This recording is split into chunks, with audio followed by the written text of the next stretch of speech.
Hey guys, it's Danielle with Danielle Gets It Done, and today Tanya from Project Happy Home and I are continuing our collaboration, and we're talking about hitting road bumps with our emotionally complex kids. Gonna love you, honey, on and on and on.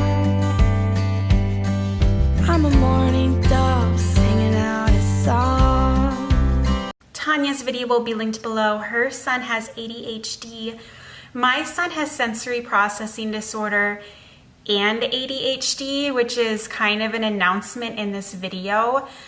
I said in my last video that they were holding off on ADHD for now, but because of what I'm about to tell you happened, the doctor added that to his diagnosis.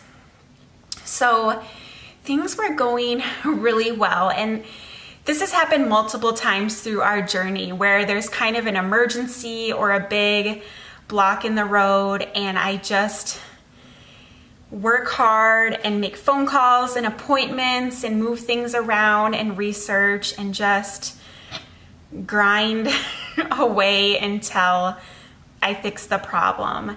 And then it's just really calm and great. And I think a part of me thinks that it's just permanently okay.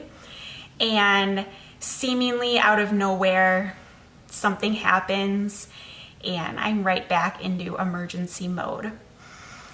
So James was at a Montessori daycare. My husband and I work full time. He is 5, and he also gets special help through the public school district 4 days a week. So 4 days a week, they would send a bus to the Montessori to pick him up and work on him with his sensory issues and how to stay calm and talk about his feelings, kind of stay away from that fight and flight, and what to do if he does find himself in those situations. And they take a break during the summer because it's public school. So things were great this spring, both at home and at the Montessori, and we finally got the diagnosis, and I just felt really good. And things in the summer started to deteriorate at the Montessori. They started to really have a lot of trouble with him, that impulse control and not listening, and there was even a little bit of hitting and things like that. And it just kept getting worse and worse. And I think it's a huge testament to the special help from the public district, because once that stopped for the summer is when things really began to fall apart. The other thing that was going on is his main teacher at the Montessori is really pregnant. I'm sure she's had the baby by now. And so any day she was about to go on maternity leave, and she and James have a really special connection and relationship, and they were bringing in new teachers to kind of bond with the kids because they'll take over when she leaves, and James was just really struggling. He has a hard time with change and new people and kind of building a rapport. And so they were worried and predicted, and I think rightly so, that once she went on maternity leave, it was gonna be really hard. So basically they sat down with us and said, if things don't really improve in a week, we're going to ask you to leave. And yeah, that's never awesome to hear. I do have to say I'm really proud of myself in how I handled this major roadblock. I don't think I shed one tear. I was just really rational and non-emotional about the whole thing and just kind of accepted it and wasn't defensive or depressed. And I just kind of said, okay, this isn't working for them. This obviously isn't serving my son in this environment. We need to figure something else out. And I'm an extremely emotional person. I have shed hours of tears on this journey, and I do not feel ashamed about that. There is a season to feel sorry and to be sad and to cry, and that is okay, but this was not my season. This was just figure it out. And that is what I did. And I feel like I'm evolving and growing, because a couple years ago, I don't think I would have had the capacity to deal with this in a rational manner. So what we ended up doing is James is about to start kindergarten, in a couple weeks, in a month. And when he is at kindergarten, he will be in before and after school care at the school, because his dad and I work full time. And that same program has a summer program.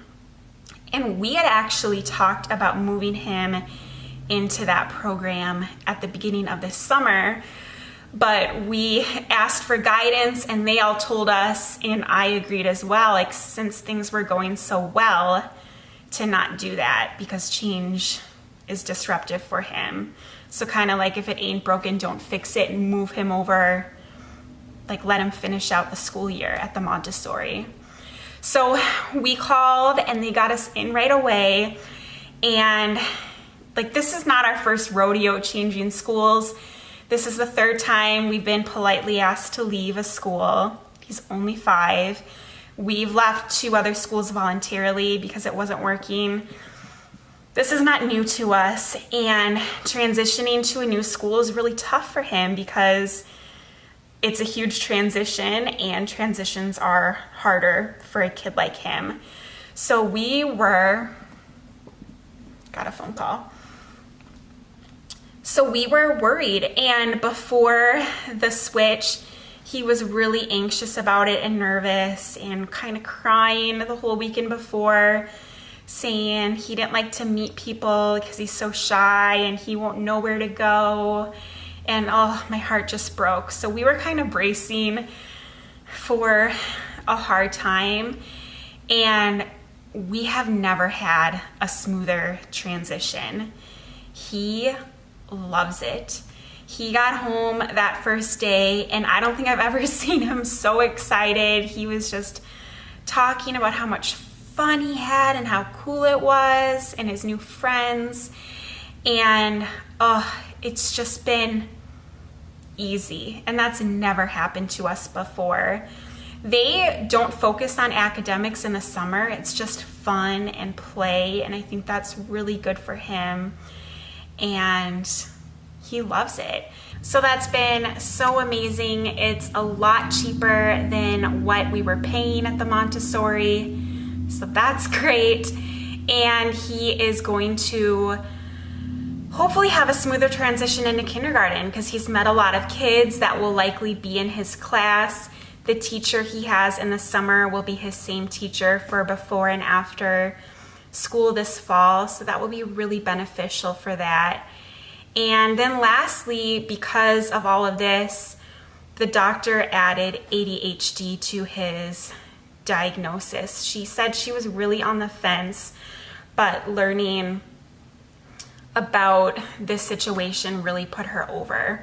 So that's good for a lot of reasons. I do think he has it. I've always thought he has it, and so it's good for that to be recognized. His teachers will not necessarily treat him differently, but knowing that will empower them to use different strategies with him. And I'm also playing phone tag with his case manager, because I'd like to see if there are any changes we can make to his IEP based on the ADHD and the sensory processing disorder, because that is also, fairly new, a new diagnosis that just happened a month ago. So it was a huge roadblock, like getting kicked out of a daycare when you're both working full time and they give you a week's notice is stressful. And things had been seemingly going so well, and so it was kind of a shock and not fun and not easy, but we just figured it out and tried to stay calm, and it ended up being such a blessing. And so I'm so glad it happened, and it couldn't be a better outcome. So I hope this was encouraging for you. If you can relate, please leave a comment. If you would like to stay in touch on our journey. Tanya and I post regularly videos such as this. Please subscribe, and don't forget to check out Tanya's video, which is linked below. I hope you have a wonderful day, and whatever your plans are, I hope you get them done. Bye, guys. Ooh.